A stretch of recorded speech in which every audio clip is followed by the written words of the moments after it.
Olá, bem-vindos a mais um vídeo do Road to Agility. Eu sou Adriano Ribeiro e hoje eu quero falar com vocês sobre talvez o principal motivo que te impeça de evoluir em termos de arquitetura e uso de novas tecnologias que eventualmente gere também débitos técnicos logo no início do desenvolvimento do seu projeto e que dificilmente você vai conseguir lidar com eles durante o desenvolvimento, porque a escala de complexidade vai sempre aumentar devido à falta de ferramentas de ajuste que esse pequeno problema ou talvez essa decisão tomada no início do projeto acarrete no decorrer dele todo.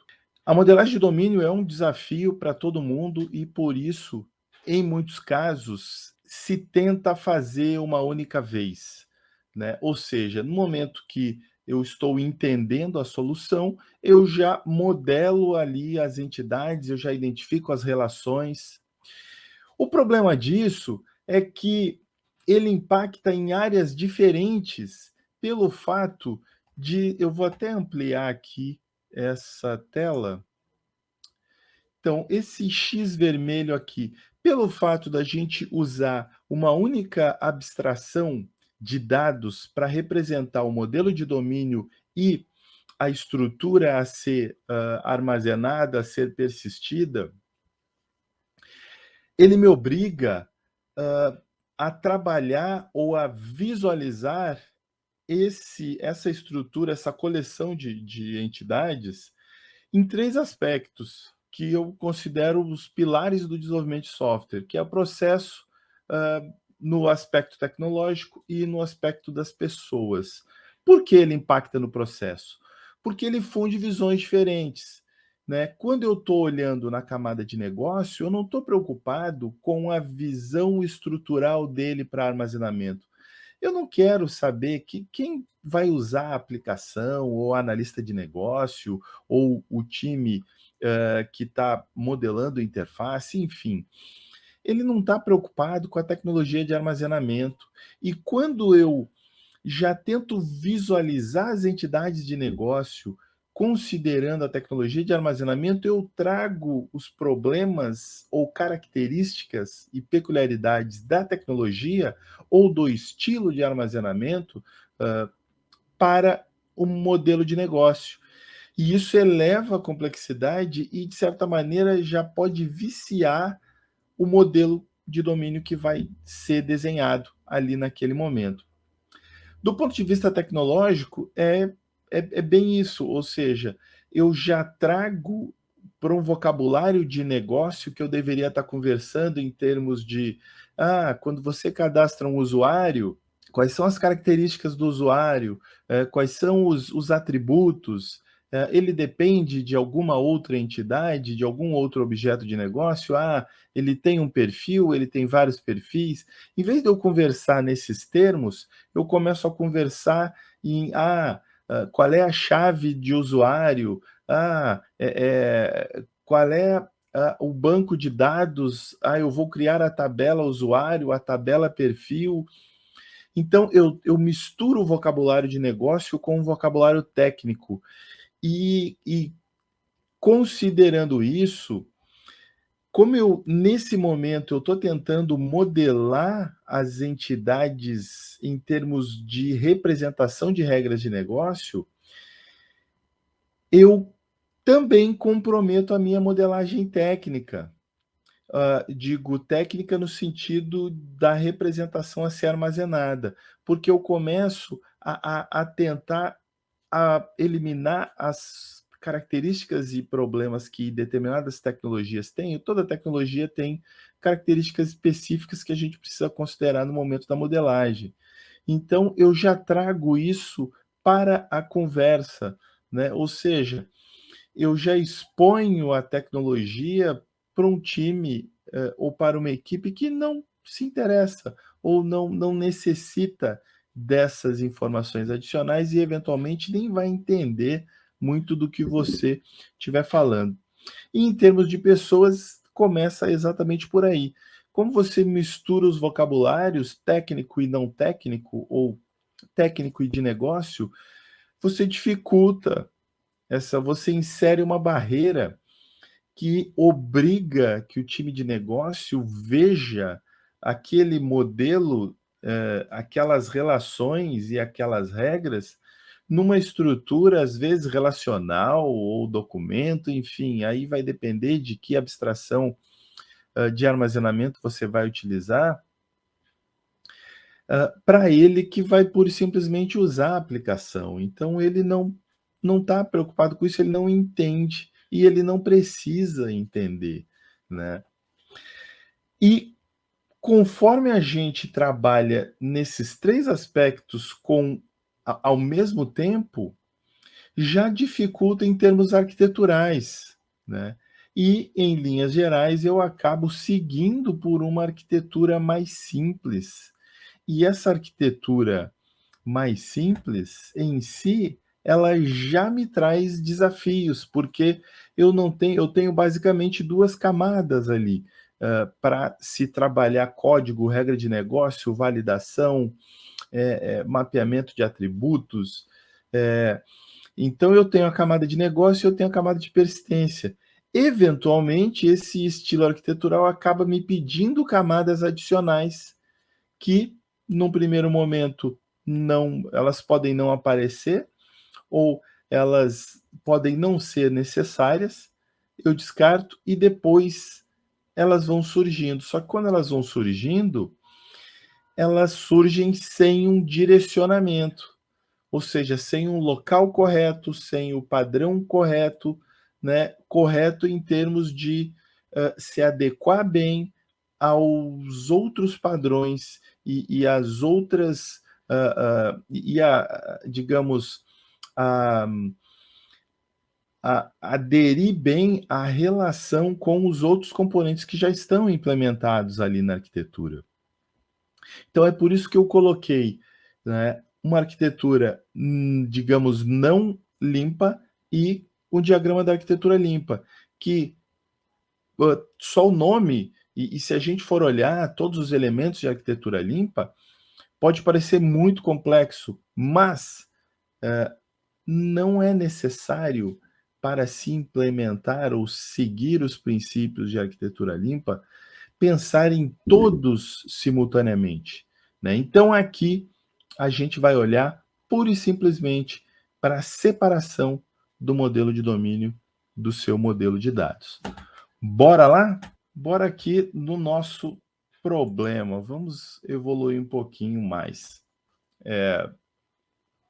Então tá, eu contextualizei ali da importância e dos primeiros dificultadores e da mescla, da mistura que acontece quando a gente usa um único conjunto de objetos para representar coisas diferentes. Então aqui eu quero desenhar um pouco melhor, quero detalhar um pouco melhor isso que eu tô dizendo, para facilitar a visualização, né, de vocês.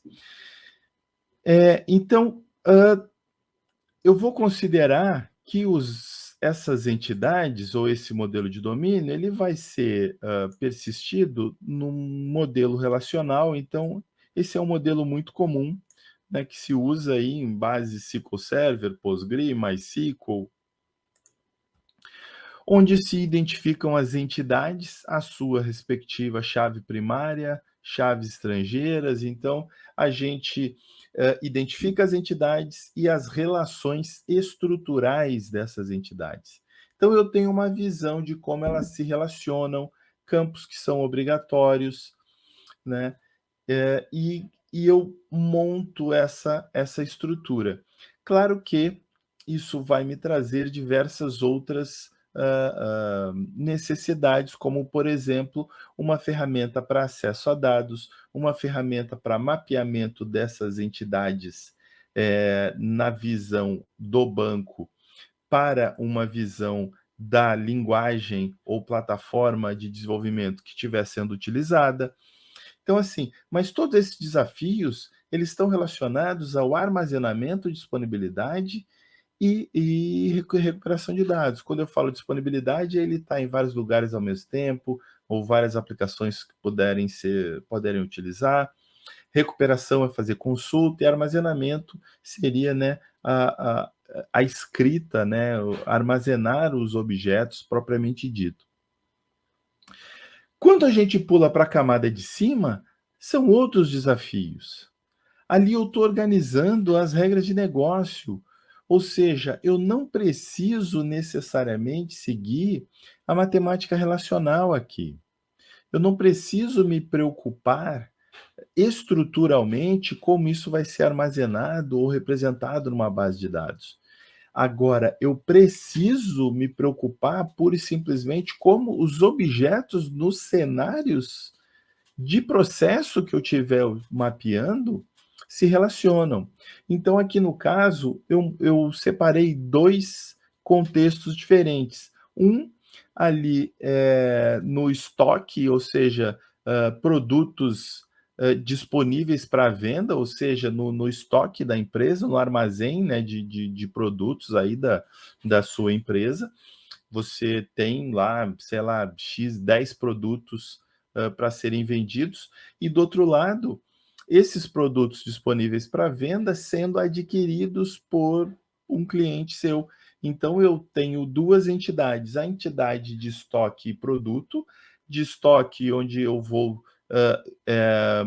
ter como características, por exemplo, quantidade de produto disponível, as medidas do produto, data de validade, e outras informações que fizerem sentido. Produto, né, em si, aí eu vou ter ali preço padrão, né, preço unitário dele, as características de label, marca, enfim, né, o nome dele, descrição e por aí vai. Já no kart, já no cenário de venda, o verde à direita, aí eu tenho ali um carrinho de compras que vai, né, ele vai ter informações do tipo quantos eu estou comprando, preço de venda, né, taxa de envio, enfim, entre outras coisas, os produtos que farão parte desse carrinho.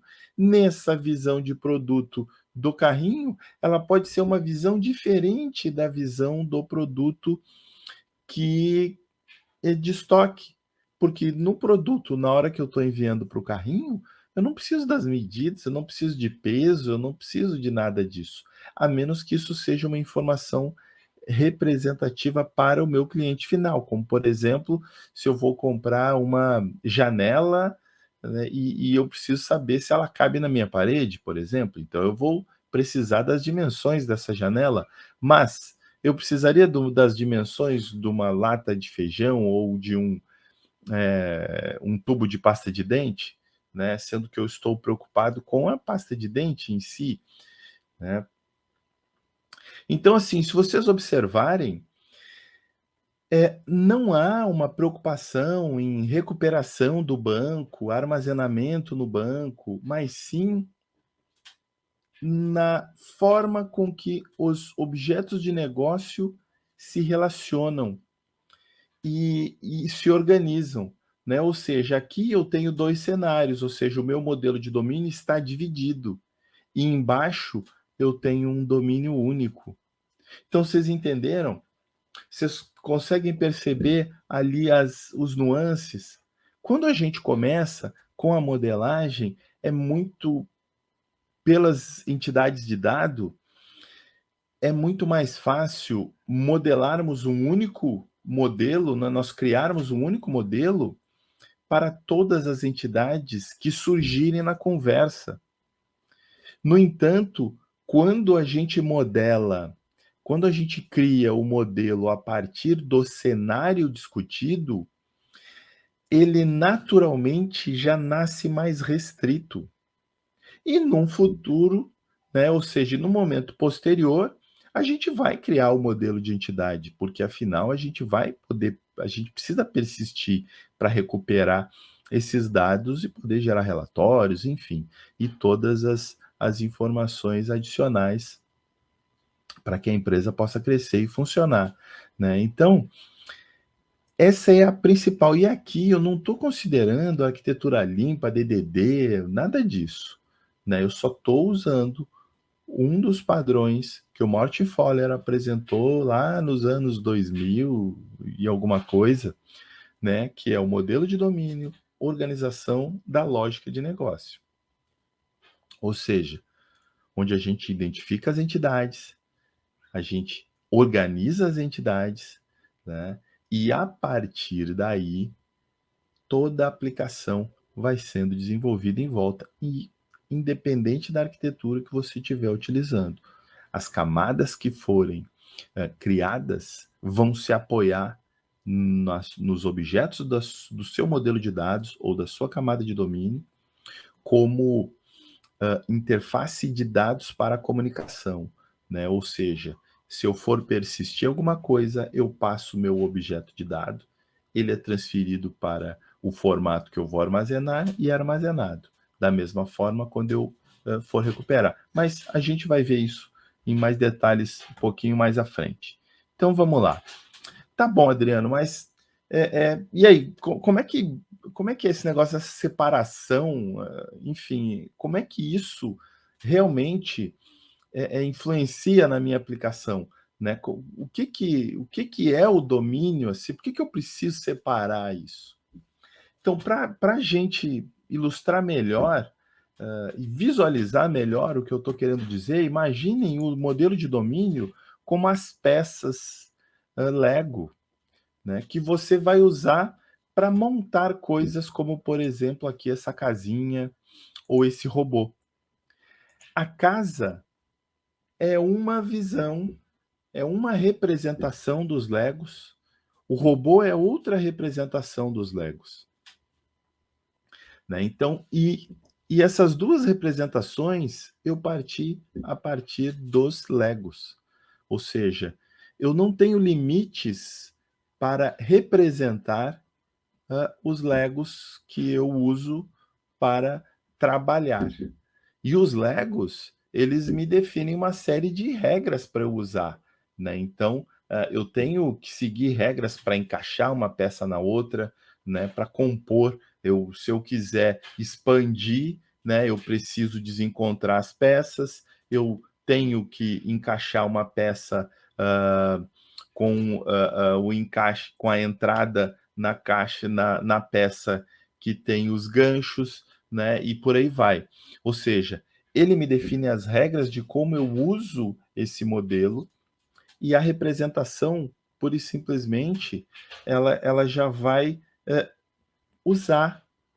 Ela não se preocupa muito com a forma ou as regras da montagem em si. Isso ficou lá em cima, ficou na camada dos Legos. Por isso que eu separei ali com uma fronteira. Então tá, trazendo isso para a nossa realidade, antes de vermos numa solução propriamente dita, o que é essa representação que tu está dizendo, Adriano? O que seria isso? Então, essas representações, na verdade, elas são funções, ou seja, esse modelo de domínio que está me garantindo alguns elementos em termos de negócio, tá, eu criei um usuário. O que eu vou fazer com esse usuário? Então, aí a gente cai no universo da representação. Ah, eu quero armazenar. Ah, não, eu quero converter esse usuário num evento para publicar. Ah, esse usuário, na verdade, eu quero receber de um outro comando e eu quero salvar esse usuário. Então, assim, são diversas formas de representação necessárias para uma aplicação funcionar. Então, eu tenho as entradas que são passadas para os comandos, né? Quando a gente está usando aí um modelo CQS, né? Command and Query Separation, não falo do CQRS, mas sim só do CQS, né? Um comando de escrita puro e simples, né? Quando eu passo um objeto para ali, né? Eu tenho uma representação do meu objeto de negócio. Por que uma representação? Porque eu não sei se ele é válido. Quem vai me dizer se ele é válido é o objeto de negócio. Eu até posso ter algumas validações na entrada, mas serão validações mais estruturais, mais próximas da representação em si, que são aquelas regras mais próximas da aplicação do que do negócio. Por exemplo, o usuário ele vai ter um e-mail e tem o nome e tem a data de nascimento. Então, nesse momento, as validações que fazem mais sentido seriam eu validar os tipos. Poxa, eu estou recebendo uma data, eu estou recebendo um e-mail, eu estou recebendo uma string. Essa string ela é válida ou é um código malicioso? Então, assim, essas são regras mais próximas da aplicação, não tanto do negócio. O que seria uma regra perto do negócio? O e-mail é da minha empresa? O Adriano, que está sendo cadastrado, ele está com o e-mail da minha empresa ou é um e-mail gratuito? Ah, é um e-mail gratuito. Poxa, então esse e-mail não é válido aqui, né? Ele é um e-mail, mas não é um e-mail da minha empresa, então ele não pode ser cadastrado com isso, né? Ou seja, essa seria uma regra próxima do negócio. E a visualização seria, né, a apresentação de dados propriamente dita, né? E aí é interessante, eu vou até reduzir aqui um pouquinho. Esse ponto é bem interessante na visualização. Quando a gente usa uma única camada ou um único modelo para representar, né, domínio e estrutura de dados e modelo de dados, é muito comum de ser necessário um mapeamento para a apresentação, que é o que a gente chama de view model, né? Então, assim, o view model ele acaba ficando muito complexo, porque às vezes ele vai depender de várias entidades de domínio para conseguir criar uma representação de visualização, né? Então, por isso que é importante a gente ter a separação do modelo de dados e modelo de domínio, para que a criação das visões para atender às consultas sejam feitas com mais liberdade e a partir de uma estrutura pronta para isso, e não de uma estrutura que está feita para garantir as regras de negócio e eu vou converter para um modelo de visualização. A distância é muito maior. Então, eu vou depender de consultar eventualmente várias tabelas ou ter uma consulta, às vezes até cross tabelas, necessitando mapear um outro objeto que não existe, né?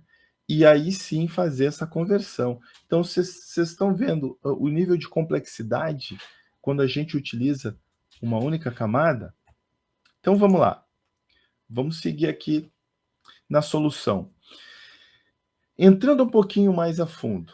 Bom, a gente já entendeu que, ouvimos que o modelo de domínio ele está preocupado com a organização e com as informações do negócio em si. A representação está preocupada com a estrutura de dado em si e como ela vai ser armazenada. E para que ela está sendo armazenada.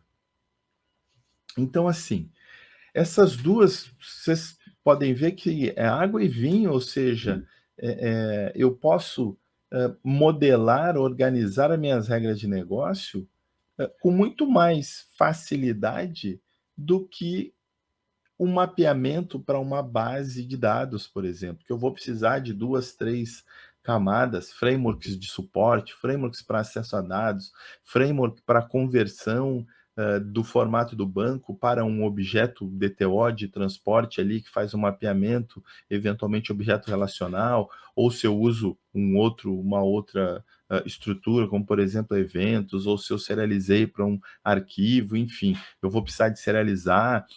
Ou seja, vocês estão vendo que os problemas são todos técnicos e são ligados a capacidades específicas.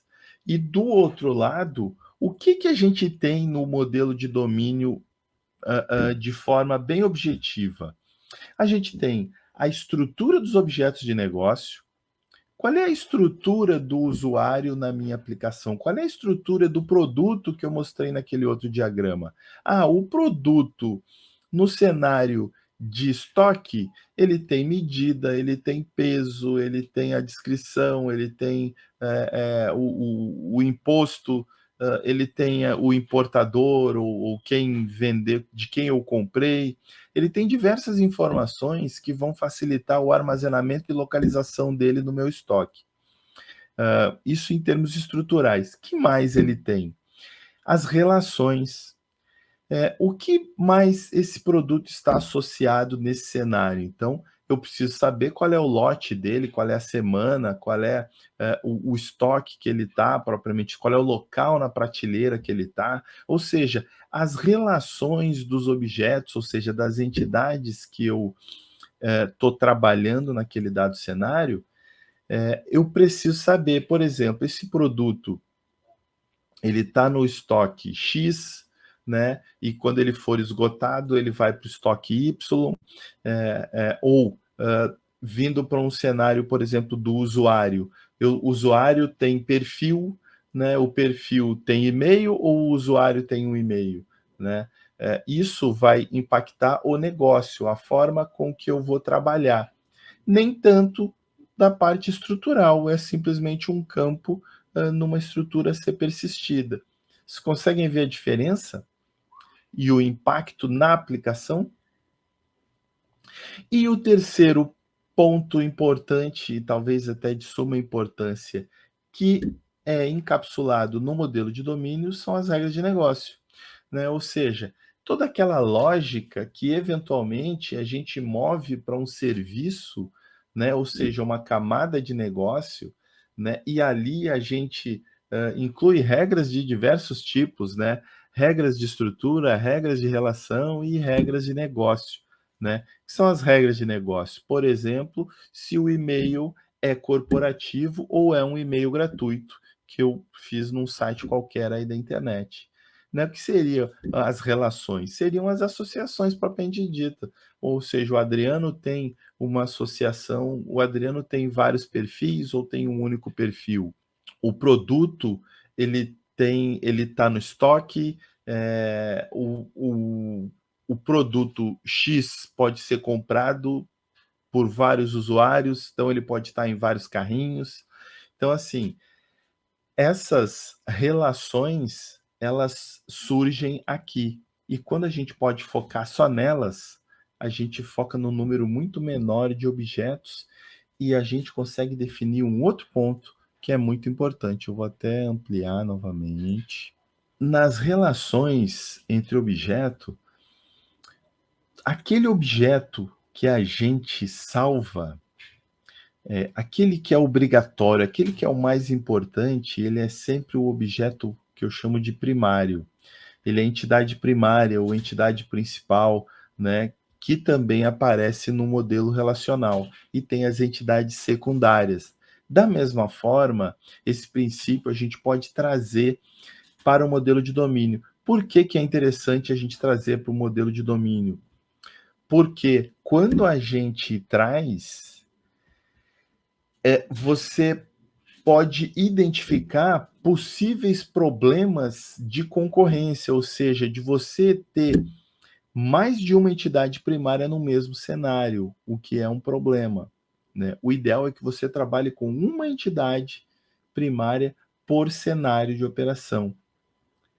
E quando você estiver especificando se surgirem duas entidades principais, avalia por qual dessas entidades você pesquisa as demais.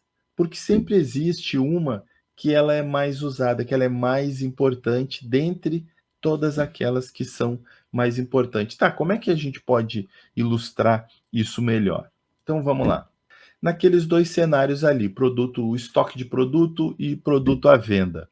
Se eu quero saber os produtos que o Adriano comprou ou está comprando, é mais fácil pesquisar os produtos e chegar no, eu pesquiso os produtos associados ao Adriano, eu pesquiso os produtos, ou eu pesquiso o carrinho de compra do Adriano e eu trago todos os produtos que estão ali naquele carrinho. Então, assim, ali eu vejo que o carrinho é mais importante que o produto, né? Porque o carrinho é que me dá a semântica do que está acontecendo naquele dado momento. Já no estoque, se eu quiser pesquisar o produto, eu vou bater no estoque, da mesma maneira. Mas, se eu quiser cadastrar um produto novo, né, então, dependendo de como o meu estoque é organizado, eu não preciso consultar o estoque antes. Eu posso cadastrar um novo produto e, eventualmente, associar a um estoque. Então, assim, a mesma regra de relação que eu tenho com card e produto, não necessariamente eu tenho com produto e estoque. E isso o cenário vai dizer para a gente. Agora, se eu for mapear isso olhando diretamente para a forma com que eles são armazenados, dificilmente eu vou pegar esses meandros, esses detalhes. Eu vou chegar neles, mas eu vou chegar mais à frente. Talvez eu já tenha até coisas desenvolvidas aí, quando esses problemas ou essas características forem surgir para mim. Beleza? Então vamos lá. Quero adotar um modelo de domínio e qual é o impacto na minha aplicação? Como é que fica a minha aplicação usando isso? Então, aqui, só para vocês verem, ó, eu peguei pura e simplesmente uma classe. Em termos de camadas, não vai mudar nada. Você pode continuar com as mesmas camadas que você já utilizava. O que muda nas camadas? É o objeto que vai ser trafegado entre elas, né? Então,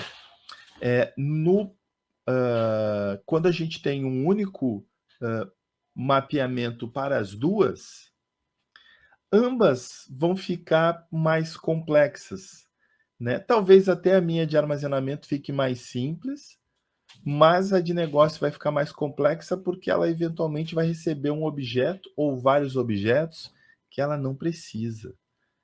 E ela vai ter que criar consultas mais complexas sempre, porque eu vou estar reusando pontos de entrada que às vezes não são pontos de entrada. O que são pontos de entrada, Adriano? Lembra do que eu falei de entidade primária, da entidade mais importante que o cenário diz para a gente? É exatamente isso.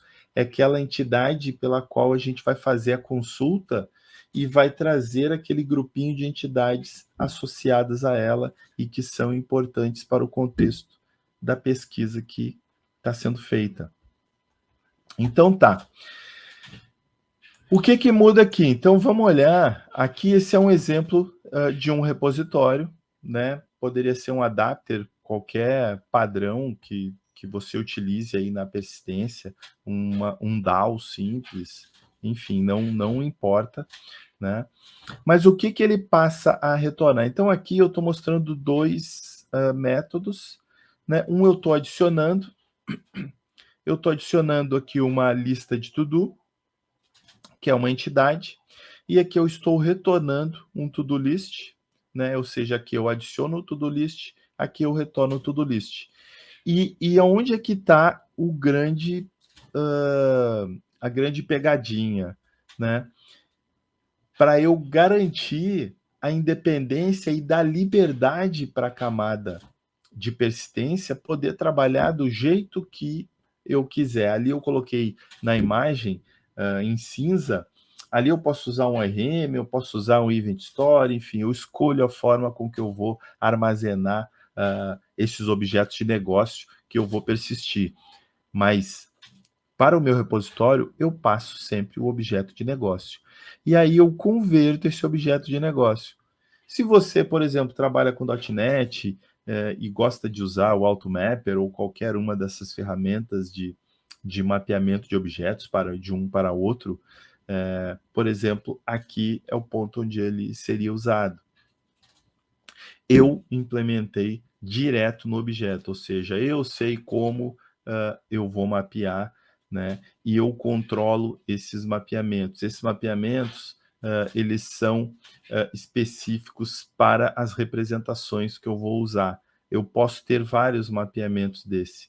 Preciso de uma biblioteca? Aí é outra questionamento, é outra, a gente pode conversar disso numa outra oportunidade. Quer saber mais sobre isso, né? Então, comenta aí, bora conversar.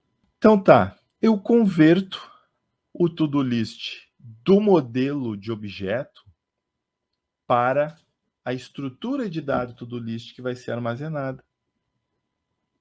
E eu faço o armazenamento. Aqui eu dou até um nome diferente, to-do list state, que é o estado que está sendo persistido. Da mesma forma, na consulta, né, eu faço a consulta, olha aqui, ó, tentando recuperar o to-do list state. Recuperei o to-do list state, eu converto para to-do list. E eu sigo a vida. Eu não sei como o repositório fez essa conversão. A camada de negócio, ela não se preocupa como essa conversão é feita, né? E essa conversão, ela basicamente vai existir na camada de representação, porque é ali que ela é realmente necessária, é ali que ela precisa atuar para dar a liberdade que você precisa para pensar na sua camada de negócio com toda a liberdade possível, né?